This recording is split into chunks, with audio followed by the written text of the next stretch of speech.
Hey guys, welcome back to MMA Library. Today in MMA and UFC news, Ali Abdelaziz believes Khamzat could move to middleweight and beat all three of the division's top competitors. So Khamzat Chimaev, does that mean he's not fighting at 170? You think he's going up to 185 pounds? I don't know, man. I don't know what's going on. I don't. I talk to these people, and I don't represent Khamzat, but I think Khamzat, man, honestly, he can do whatever he wants, man. The guy is one of the best talent I've seen in a long time. I think he's a great fighter. He's look big right now. I think he right now can go to middleweight and become a champion. He'll beat all these guys. He'll beat all these guys who fighting for the title. He beat Whittaker. He'll beat Adesanya. He'll beat Pereira for sure. I think if you go to middleweight right now, for all these top three guys, he can beat all of them. Robert Whittaker gives his opinion on the rematch set to go down between Israel Adesanya and Alex Pereira in April. Here's the clip. Last question on Izzy and Pereira. The rematch.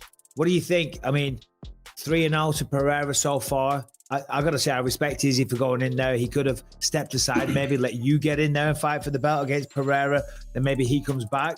But he's stepping in there, having lost 3 in a row to the man. What do you think happens? I guess I think if we look at the fight just from a mental perspective, I believe Adesanya had a better chance last fight. But in saying that, though, maybe now that the worst has happened again, it frees him up for the next one. You know, it can go. It can. Yeah. You can see where it can swing both ways really easily. It can either swing one way where it frees him up. The worst has happened. Whatever. He gets in there like mentally free, or he's worried about it happening again with the small gloves because it had happened. You know, Exactly. That honestly, skill wise, he could have beat him skill wise last time. It was a close fight. You know. News dropped that Conor McGregor and Michael Chandler will be the coaches on this year's Ultimate Fighter. Following the show, the two will finally face off inside the octagon. Here's the announcement from Dana. Plus, we just confirmed the coaches for season 31 of The Ultimate Fighter. Conor McGregor and Michael Chandler will go head-to-head as the coaches of The Ultimate Fighter, Team McGregor versus Team Chandler. This season premieres Tuesday, May 30th and runs through Tuesday, August 15th on ESPN, the network, and ESPN+. Then, at the end of the season, McGregor and Chandler will fight live on ESPN Plus pay-per-view, and I do not have a date or a location for that, but we will announce it soon. Here's what Chandler had to say about the announcement. The cat is out the bag. Team Chandler versus Team McGregor, coaching The Ultimate Fighter, heading to Vegas here very soon to film in the same vicinity, the same city as my future opponent later on this year, Conor McGregor. My team versus his team. The competition starts right now, ushering in these young men or women, imparting my wisdom upon them, and every single fight matters because I'm going to win this competition, first of all. And we are going to make the dreams come true of one of these young athletes to get signed by the UFC and get a UFC contract. Can't wait. Catch it all on ESPN this summer. God bless. I'll see you at the top. Sean O'Malley gives his take on Islam Makhachev's recent frustration with the UFC after Makhachev expressed not being happy with the way they promoted his fight with Alexander Volkanovski. Did you see Islam said he's kind of upset about UFC's promotion? Yeah. I feel like this card, I'm trying to think, if it was like Conor versus Islam, I guess I would maybe just be more paying attention to it. I guess I haven't seen too much Islam versus Alexander Volkanovski. But I don't know. I feel like it's almost not UFC's fault. It's just they're not big. They're not. Maybe Islam thinks he's a bigger star than he is, and he's not feeling like the fight's big. You know what I mean? Well, he's definitely got to bring attention to himself with it. Like, give them something to promote. Yeah, kick a lady in the chest. Throw a dolly through a thing. Punch someone in the face at a bar. Get hit by a car. Get hit by a car when you're riding a bike. Like, do something. Yeah, you got to have a little bit of... Same with Alex. But it is still pretty surprising that it's very little talked about pound for pound number 1, pound for pound It number is 2. crazy. It is crazy. I don't think I've seen a commercial other than... I bet it's going to be heavily pushed here soon. In a recent interview, Scott Coker spoke about the future of Dillon Danis and if we'll see him fight again anytime soon.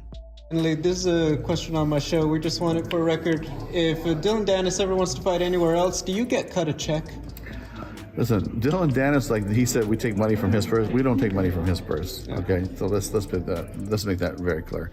And I talked to his management the other day, and I keep asking, what do you guys really want to do? You know, I mean, really, it's up to you guys. Like, we can't make you come fight, right? But we also have to have realistic expectations. You know, and I could go into like an hour discussion about Dillon, but. Look, we're a fight company. You want to come fight? Come fight. You know, and it's that simple to me. You already have a contract in place. Let's pick a date, pick an opponent, and let's go. Or let's move on. That's it. Kenny Florian gives his take on the upcoming fight between Islam Makhachev and Alexander Volkanovski. Here's the clip. Oh my gosh, this is one I'm not quite sure on. I'll do a quick breakdown, but I think Volkanovski, like a lot of people believe, is the best pound-for-pound fighter on the planet. The way he puts it all together, his footwork, his ability to create angles and lure you into traps is second to none. I think he's one of the most intelligent fighters in the game, if not the most intelligent fighter in the game right now. The 145-pound division and the 155-pound division. Maybe I'm a little biased, but they are the toughest. They are the most, that's where the most technical fighters are. That's where the most depth is in those two divisions.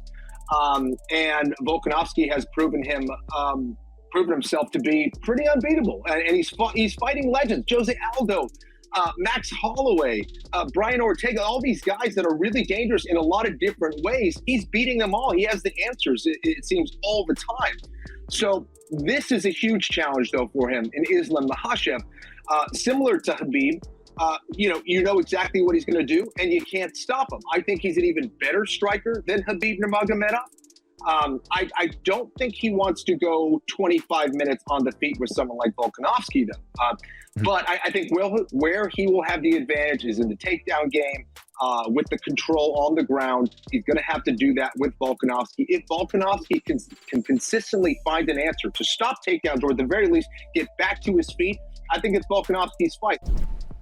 Daniel Cormier believes that if Charles Oliveira wants to get a fight against Conor McGregor in the future, he needs to insult McGregor more. Here's what DC had to say.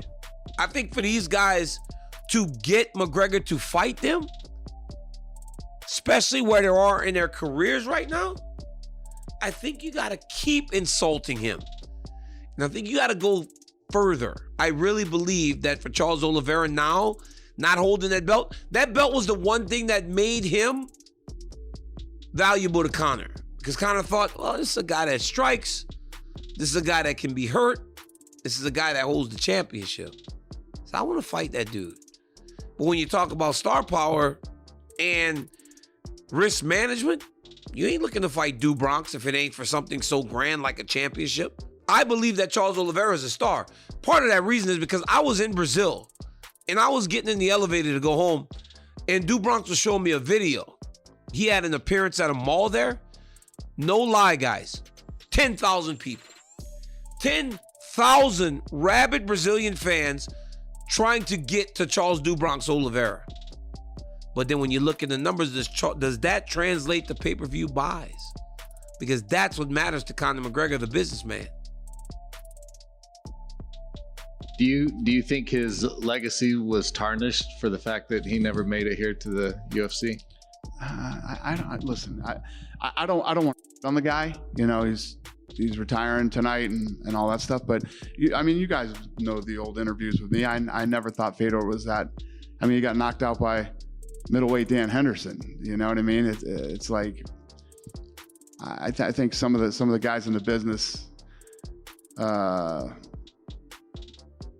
people liked him, so they praised him, and he never got to test himself over here. But I never was one of the guys that thought he was one of the greatest of all time. Guys, thanks so much for checking out the video. If you like the content we do here on this channel, don't forget to like and subscribe to MMA Library for all the latest MMA and UFC news. We'll see you in the next video.